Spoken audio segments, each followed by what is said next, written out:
Olá, pessoal.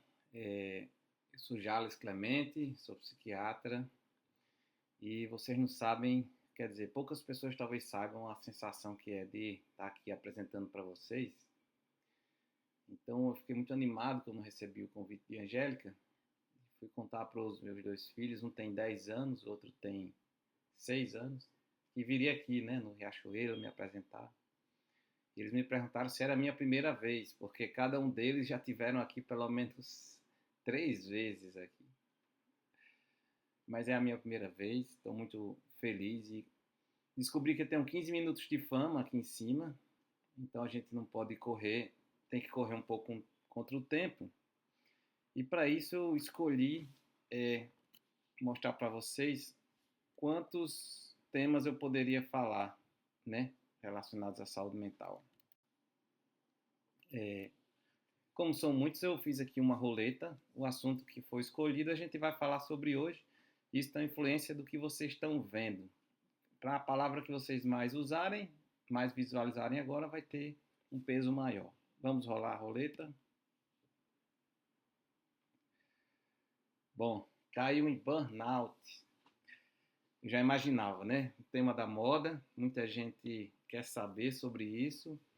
É um tema que também muitas pessoas acham que sabem o que é e nós até que somos profissionais temos nossas dúvidas, né? O burnout, né, está relacionado ao estresse, né? Então tem uma classificação no CID-10 que fala sobre transtornos do estresse. O surgimento desse tema se deu de maneira mais clássica, né, em 1950, quando esse psicólogo Hans Selye publicou o livro, né, O Estresse da Vida, e que de maneira que a gente acha que é tão óbvio hoje, mas que a carga de trabalho, os prazos ao quais nós somos submetidos, a expectativa que existe sobre nós no trabalho, né, são causas de estresse, de estados emocionais desconfortáveis. E que é necessário repouso, descanso. Já havia uma sugestão de programas de apoio aos funcionários, né? Já havia também sugestões de programas de bem-estar dentro da empresa. E ele trouxe a classificação do estresse em 3 fases: a de alarme, de resistência e de exaustão. Então já deu uma pincelada no que seria o conceito de burnout hoje em dia.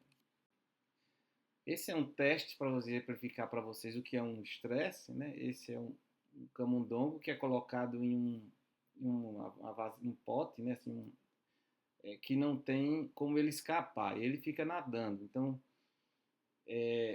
existe essa fase do alarme, né? Ou seja, estou em perigo. Depois vem a fase da, do enfrentamento, né? Que seria o nado. E a gente, esse teste é especificamente assim para estresse e depressão. Então, o tempo que o camundongo passa tentando escapar, né? Nadando, depois do tempo ele percebe que não é suficiente, ele entra em repouso, né? Para esperar, né, ficar boiando e não mais enfrentando, porque não tem solução. Isso acontece também com nós nos nossos trabalhos. Eu trouxe aqui 3 situações fictícias. Uma é do João, aí, de 35 anos, ele é gerente de projetos. Ele vem para consulta com psiquiatras queixando de cansaço extremo, falta de motivação e problemas com o chefe. Ele não gostaria mais de trabalhar nessa empresa e está procurando uma ajuda porque ele não tem se sentido bem emocionalmente. A segunda é Maria, 28 anos, é uma professora, está com muitos sintomas físicos, dentre eles a dor de cabeça e um sentimento extremo de fracasso. Ela não está mais aguentando os seus alunos, né? Está com muita irritabilidade e muita indisposição para ir ao trabalho. E temos aqui o Carlos, de 45 anos, que é médico, e a principal queixa dele é que é exaustão física e emocional. Qual deles vocês acham que pode estar num estado de burnout, né? O burnout é definido classicamente assim, como um estado de exaustão emocional, ou seja, uma indisposição de ânimo, de energia, né, de vontade de ir ao trabalho, né? Uma despersonalização, ou seja, a pessoa começa a ter um sentimento de de falta de identidade, assim, uma alteração na identidade, né? A pessoa fica com dificuldades de se reconhecer, né? Se sente vazio, se sente perdido, né? E vem um profundo sentimento e pensamentos, principalmente, de baixa realização profissional. Se acha que ele não é um bom profissional, né? Que ele não serve mais para aquilo. A despersonalização também é caracterizada por uma ausência de sentimento pelos clientes, assim, né? Pelas pessoas que você ajuda e também pelos seus colegas, né? Como se você não estivesse mais se importando com aquilo. Você faz por fazer. Mas quando aqueles 3 pacientes que eu mostrei procuram o psiquiatra, muitas vezes eles já vêm com um autodiagnóstico de burnout. No entanto, essas situações são de difícil diagnóstico. O diagnóstico psiquiátrico, às vezes, é muito difícil, porque, como o psicólogo David Rosenhan fez esse experimento lá em 1973, ele e mais 7 colegas simularam que tinham alucinações auditivas, enganou os psiquiatras e foram internados. Era uma forma que eles tinham de denunciar a falha e a imposição dos psiquiatras diante das pessoas. Outra dificuldade em se fazer o diagnóstico é que há ganhos primários. A pessoa pode ter vantagens de estar doente, né? Tanto para receber atenção, como também para receber alguns benefícios. Existe o funcionário que está doente e o líder não concorda que ele está doente. Existe o funcionário que simula e às vezes o líder acredita, cai na enganação do funcionário. Existe um funcionário que simula também e o líder ele percebe que aquilo é uma simulação. Então nós temos, na verdade, que estar atentos principalmente ao que seria a dissonância cognitiva, né? Que é esse conflito entre a atitude que nós, como funcionários, valorizamos pessoalmente e a atitude que o ambiente exige que a gente tenha. A gente não pode confundir isso com burnout. Muitas vezes é um próprio desejo da gente de estar naquela organização. Então, como é que a gente faz essa avaliação do burnout?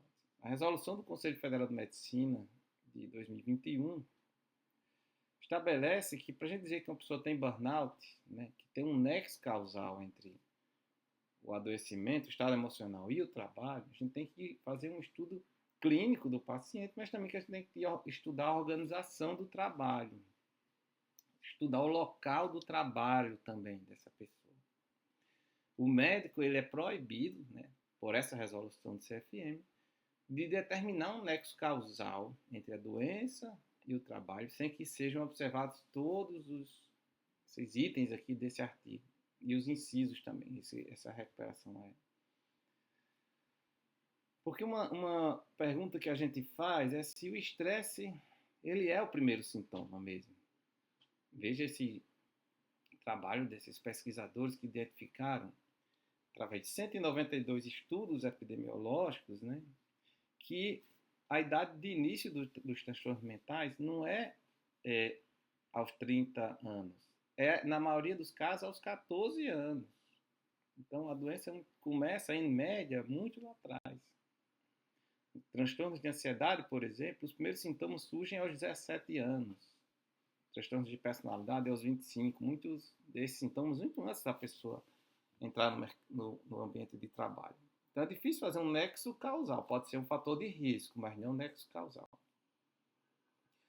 Essa avaliação também deve ser feita se for para de uma maneira complexa, né, em cada caso, né, tem o raciocínio assistencial do médico que está cuidando daquela pessoa, tem o raciocínio pericial, mas tem também o raciocínio do médico da empresa para tentar identificar se a empresa tem favorecido essa alteração e aí sim identificar, junto com os outros profissionais, se há um burnout, né? Porque o burnout está associado muitas vezes a fatores individuais, né? Tem os fatores internos ao trabalho, tem os fatores externos ao trabalho sociais, mas tem os individuais. A gente tem que ficar atento a quem são essas pessoas, qual é a personalidade dela, como é que ela enfrenta as situações, qual a autoestima dela, como é que é o estilo de vida dela, como é que é o equilíbrio que ela faz entre o trabalho e a vida pessoal. Muitas vezes essa pessoa se queixa que está trabalhando demais, que é uma exigência da empresa, mas ela também não consegue impor algum limite. Então, diante de tudo isso, o burnout é considerado uma doença? A classificação internacional das doenças, a 10ª versão, que é a vigente no Brasil, traz um capítulo dos transtornos mentais e traz um capítulo de fatores que influenciam o estado de saúde e o contato com o serviço de saúde. Aí sim tem os problemas relacionados com a organização do seu modo de vida, dentre elas o esgotamento, né? Seria uma espécie de burnout. Então, não é considerado uma doença em si, mas um fator que influencia o estado de saúde. O CID-11, que não está vigente ainda, mas já mudou, já está pela Organização Mundial de Saúde, traz ainda o capítulo 6, que é o dos transtornos mentais, mas traz o capítulo 24, que também fala desses fatores que influenciam o estado de saúde, e aí sim especifica bem claramente que são problemas associados a emprego ou desemprego, e embaixo o código do esgotamento, do burnout. Aí associa com o emprego em si. Mas isso não é uma doença, né? Isso é um fator social que influencia o estado de saúde.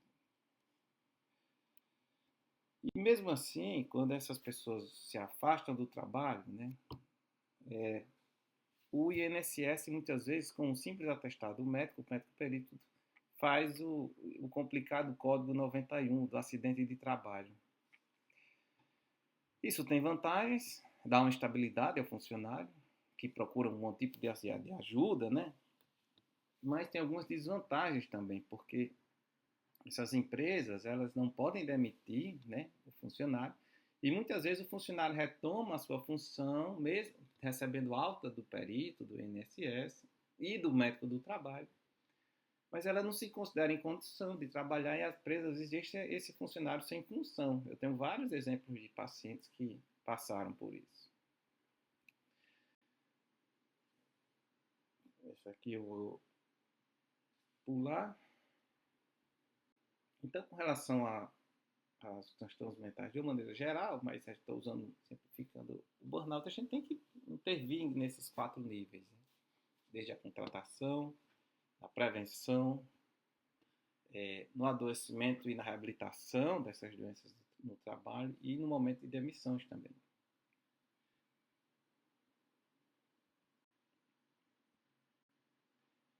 Vejam que a depressão é a segunda maior causa de afastamento do trabalho ou de disabilities, né, no mundo. Só perde para dores nas costas e no pescoço. Então, são problemas graves.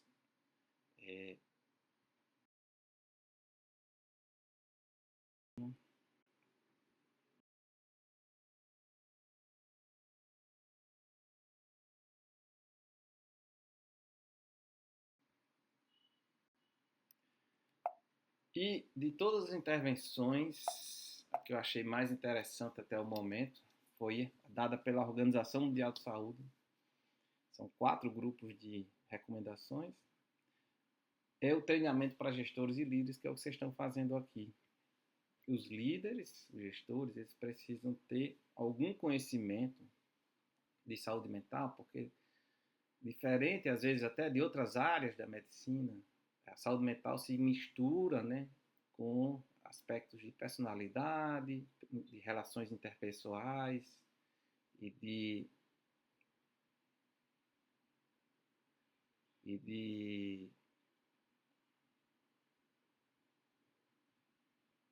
disso. Então, é muito importante, vocês têm que saber. É diferente. Se você trata um líder, eu estou com pressão alta, né? Então, eu tenho diabetes. O que o líder pode fazer ali, muitas vezes é muito mais tácito, né, do que quando você está diante de uma pessoa com sintomas de depressão, de dependência química, de ansiedade. Parece que há uma recomendação muito forte, sim, de se treinar os líderes e os gestores. De que maneira a gente pode ajudar tanto as empresas, os gestores, como os líderes? Né? Primeiro, mapeando essas situações de risco para detectar imediatamente, Hoje é possível a gente fazer diagnósticos não da doença, mas dos fatores de riscos online, via algoritmos digitais, é, e oferecer tratamento, né? Existe a facilidade hoje da telemedicina, da telepsicologia, que o funcionário pode nem empresar no horário do atendimento, sair da empresa, perder o deslocamento e voltar.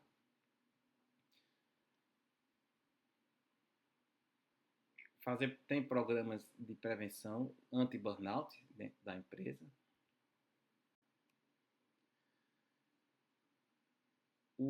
As empresas e os líderes podem contratar equipes de saúde mental qualificadas, tanto psiquiatras para abordar os tratamentos farmacológicos, como psicólogos para fazer a terapia cognitivo-comportamental, sabendo que menos tempo de tratamento também é menos custo para a doença. Por isso que é importante uma equipe qualificada.